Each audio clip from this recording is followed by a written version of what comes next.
He is standing at the edge of a cliff that drops 400 meters straight down, and the wolves are 6 seconds behind him.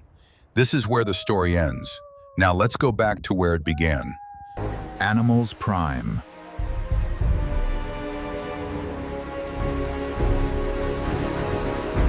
Share your thoughts in the comments on how we can improve.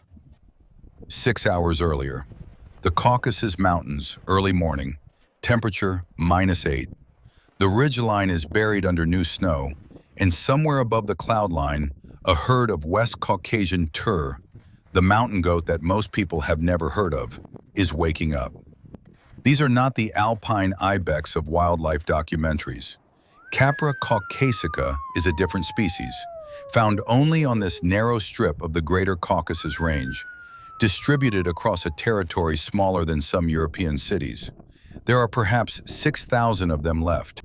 One of them, a mature male, his horns sweeping back in the long curved arc that distinguishes the West Caucasian tur from every other wild goat on Earth, has moved away from the main herd to feed alone on a south-facing slope where the snow is thinner. He weighs 65 kilograms. His hooves are built like no other structure in the mammalian world. A hard outer rim that grips rock edges like a climbing crampon.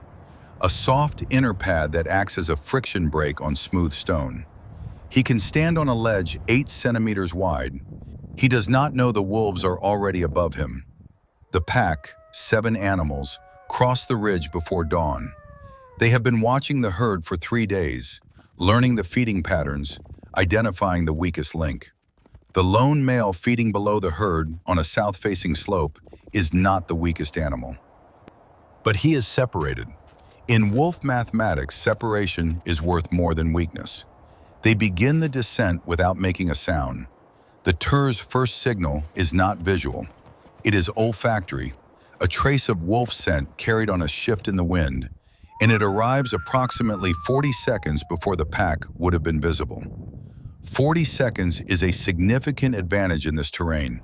He lifts his head, his eyes set wide on the sides of his skull, giving him a field of vision approaching 300 degrees, sweep the slope above him.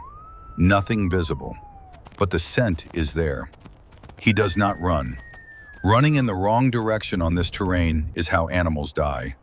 Instead, he moves laterally, crossing the slope on a traverse that takes him toward the vertical rock face 60 meters to his right. He is buying time and gathering information. The wolves appear over the ridge, 7 shapes against the pale sky, already committed to the slope, already coordinating without signals. The pack's hunting strategy on mountain terrain is not the same as on open ground. They cannot afford to chase in a straight line on a 40-degree slope. The energy expenditure would collapse them before the prey. Instead, they fan out, 3 animals pressing the tur from above, and 4 moving to cut off his lateral escape routes. They are trying to funnel him toward the cliff face, which is exactly where he wants to go. There is a moment, maybe 2 seconds, where the tur pauses at the edge of the rock face and looks back at the pack. The distance between them is 30 meters. The lead wolf is accelerating. And then the tur steps off the edge and disappears, not falling, moving. The vertical face is not a wall.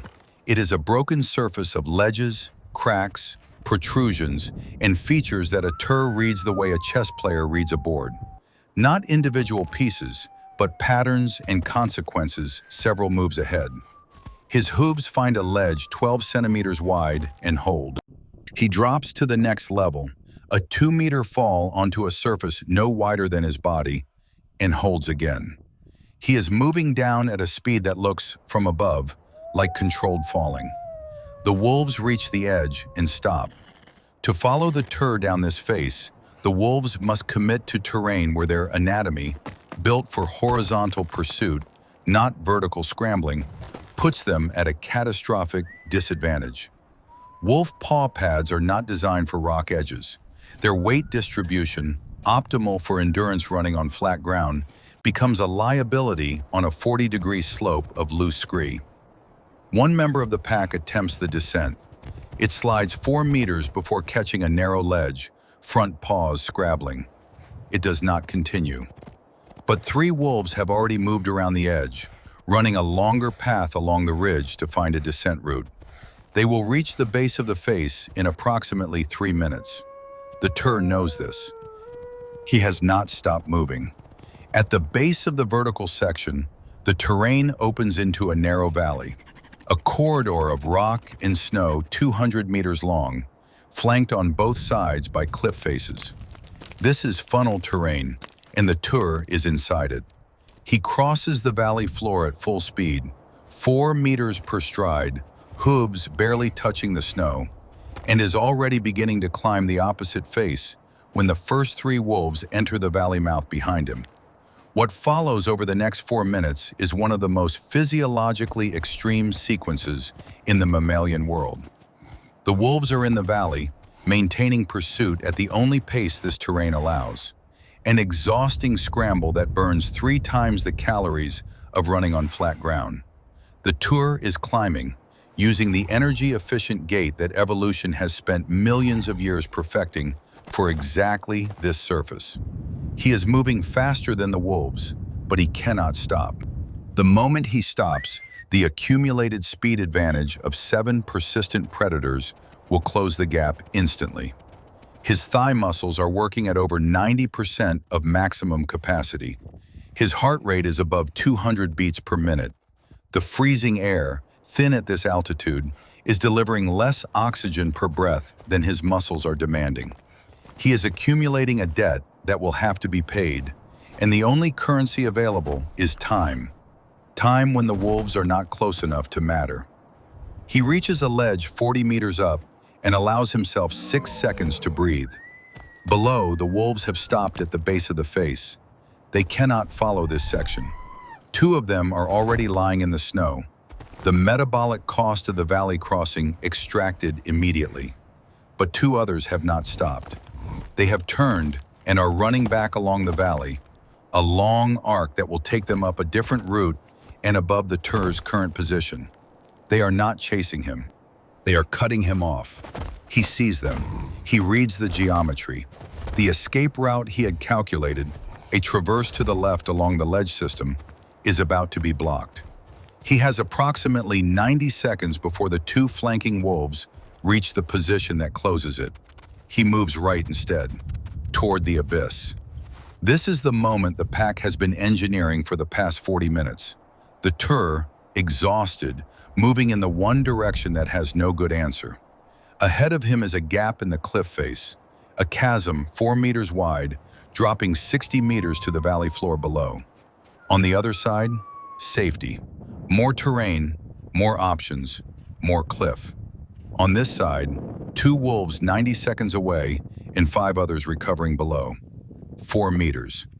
At his current level of exhaustion, this is not a comfortable jump. It is on the edge of what his body can physically deliver. 1 wolf has reached a ledge 50 meters above and is descending fast. The tur does not look up. He is already calculating the jump, reading the landing surface on the far side, identifying the exact spot where his hooves need to land, the spot that will hold and the spot that will crumble. He launches. At the apex of the arc, 4 meters above the chasm, his body is fully extended, 65 kilograms of muscle and bone, committed to a parabolic path that cannot be corrected. If the calculation was wrong, there is no adjustment. There is only the 400-meter drop below. His front hooves hit the far ledge. The impact is violent, the force of his landing distributed across a surface 30 centimeters wide, and for 1 frame, he slides.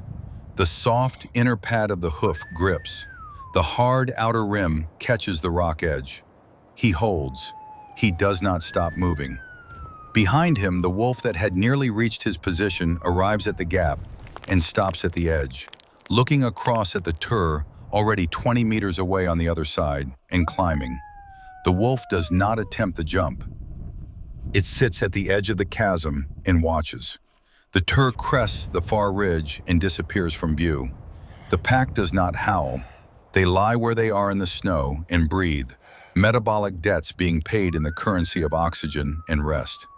They have been hunting for 4 hours. They have nothing to show for it except shredded paw pads and muscles burning with lactic acid. They will need to eat significantly more than usual over the next 3 days just to recover from the attempt. The tur rejoins his herd before noon.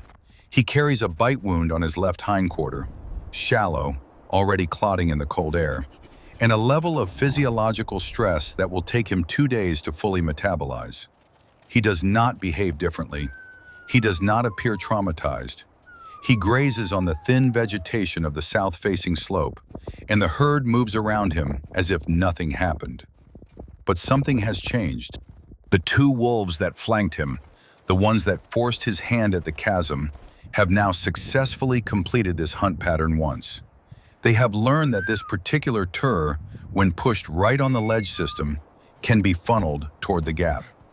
Next time, the geometry will be set up faster. The learning is mutual. The tur has survived this specific pack's coordination pattern once. He now carries information about how they work that he did not have this morning. In the Caucasus, this is how the arms race runs. Not in evolutionary time, but in real time. Pack learning against individual experience, both sides updating with every encounter. The mountains do not care who wins. They provide the arena, enforce the physics, and extract the cost from both sides equally. The wolves will hunt again tomorrow. The tur will be on the ridge. The ledge is 8 centimeters wide. The drop is 400 meters. And on mornings like this one, that margin is the entire distance between living and not.